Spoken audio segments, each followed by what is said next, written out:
trailers. See, I think there's filmmakers are naturally self-critical because there's nothing. I don't think there's anything majorly wrong. There's nothing majorly wrong, but there are like. The thing is, because I mean, I've edited a trailer. I'm thinking of editing Seb's trailer, and because he's directed it, and I mean, making a trailer is weird, but it was. He'd go into so much detail, and I'd say to him, "Look, no one's going to give a shit. No one's even going to notice."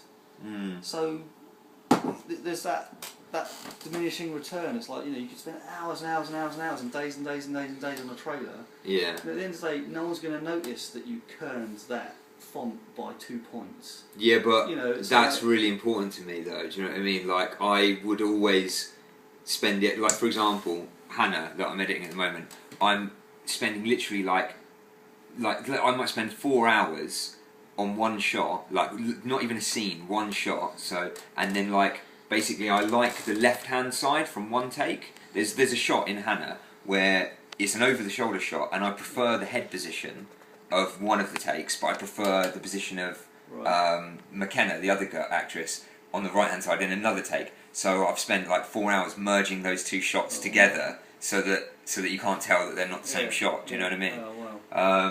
Because I want it to be absolutely perfect. I can understand doing stuff like that, but again, to me, it's like almost like films are becoming like disposable again, and it's like especially if there's no return for you, I mean, it depends what you're getting out of it, I suppose. But it's just like, well, tell the story, get the concept across. I mean, when I look at how I watch films, it's like download, watch, delete. Yeah, fine. Right, and that's like, take Titanic. What was it? 300 million to make that in '97. So a 300 million pound film, downloaded for nothing, watched, deleted.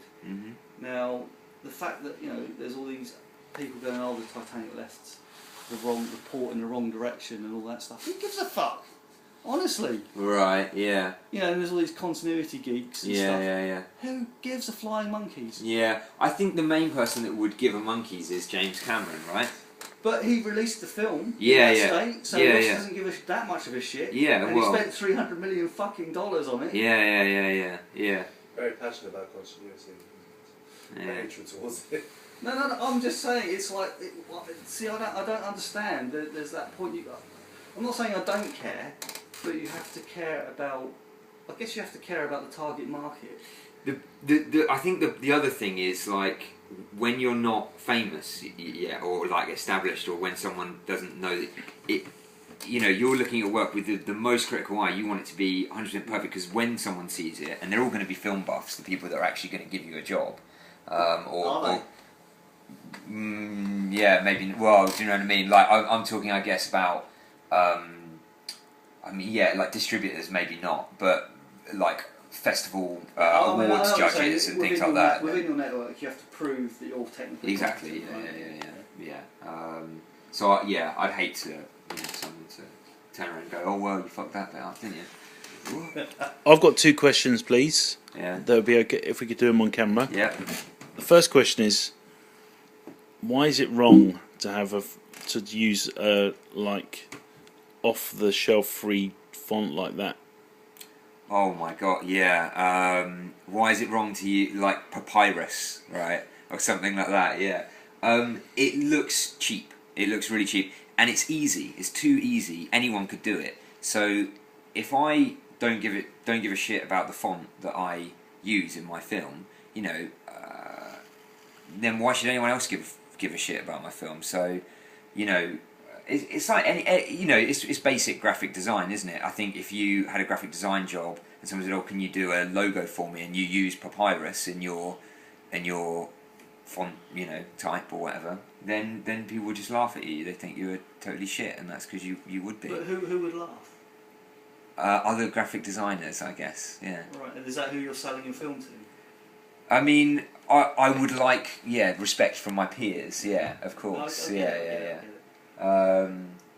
But it is a subject quite close to my heart. I can't believe that people just punch out something in, like, whether it be Final Cut or iMovie or Photoshop or Yeah. whatever, and just slap it in there as a sort of last thought. To be honest, Because it I think annoys it me. cheapens the whole thing. Any kind of like skimping, it's like learn to do your job properly. Like if someone doesn't color correct their film properly, what are you doing? If do you know what I mean? If an edit is shoddy, if if the acting is shoddy, if the sound is bad, it's like, why did you do that? Why are you subjecting me to your bad filmmaking? Like, Well, you don't have to watch it, I suppose. no, I don't. Yeah, and almost, probably 10 times out of 10, I will turn it off unless I'm being nice to that person. But Yeah. you shouldn't. If you love something, why are you going to do it at a lower standard than you would be critical about it in another film if you saw that at the cinema. If you paid money, went to cinema, and we're going to go and watch Evil Dead next week, I think, at the cinema. Oh, me and should be Sam. going tonight.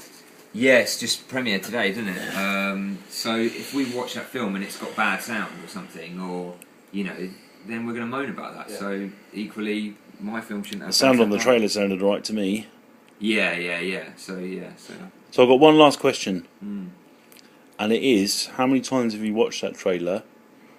Which one? The Ghost Story. The one we just watched. Seems like it's your trailer and it's fresh. And I didn't edit that, so I've no, but yeah. I'm assuming you're quite excited about it. Yeah. And I was just thinking how well you get on with your neighbours. If you've watched that a few times, I'm quite lucky. My neighbours, I'm not even sure if I know that side. I think our neighbour doesn't live there, or there's no one there. And I don't know, this side they don't see. We do SingStar all night in here, and no one seems to care. Oh, really? I think Yeah. older places are a bit more sounds. Yeah. So you'll find to do lots of late night edits with the sound up. Yeah. And I do work. I'm a bit of a night owl. A lot of the time I'll work till 4 o'clock in the morning, 5 o'clock in the morning, and stuff like that, just editing and yeah, it's the same bit of audio over and over and over and over again. So do you find you work better? Are you more productive like early in the morning? Like early in the morning, like 2, 3, 4. It depends what I'm doing. I tend to have if I'm writing or something, I should be doing that as soon as I wake up. That needs to be regimented for me. So if I'm trying to get something written, I will literally work from 9 in the morning till 5 every day, and I won't allow anything else to be on. I don't even really like listening to music that much.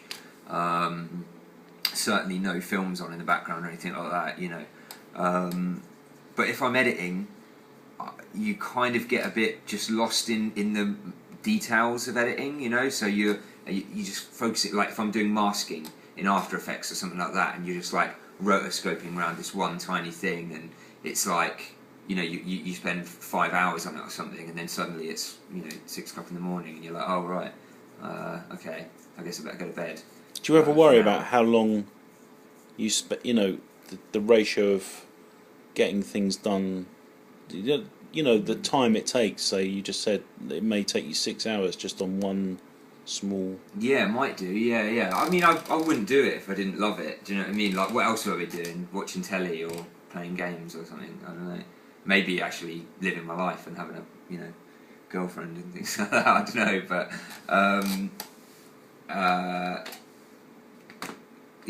don't mind. I love doing it, so I'm going to spend all my time doing it, regardless whether someone's going to watch my film or not. Probably. So. Do you think we should get everyone to do Myers-Briggs? And you're talking about having that the face, like you could have Sam Mason Bell, Yeah. the